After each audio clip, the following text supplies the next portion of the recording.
NEET പരീക്ഷാ ക്രമക്കേടിൽ CBI അന്വേഷണം പുരോഗമിക്കുന്നു. കേസുമായി ബന്ധപ്പെട്ട് അറസ്റ്റ് ചെയ്ത പ്രതികളെ CBI കസ്റ്റഡിയിൽ വാങ്ങി.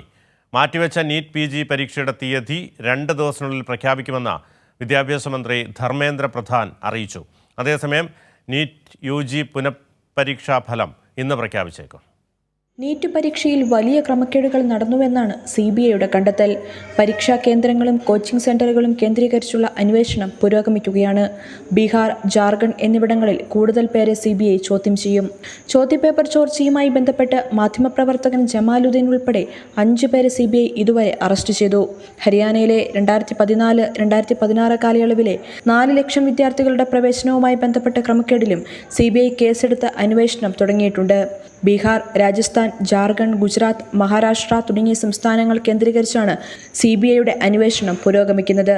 മാറ്റിവെച്ച നീറ്റ് PG പരീക്ഷാ തീയതി ചൊവ്വാഴ്ചയ്ക്കുള്ളിൽ പ്രഖ്യാപിക്കുമെന്നും കേന്ദ്ര വിദ്യാഭ്യാസ മന്ത്രി ധർമ്മേന്ദ്ര പ്രധാൻ വ്യക്തമാക്കി.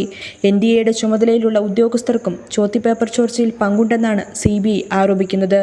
ദില്ലി CBI യൂണിറ്റിലെ ഉദ്യോഗസ്ഥരെ 4 സംഘങ്ങളായി തിരിച്ചാണ് അന്വേഷണം നടത്തുന്നത്.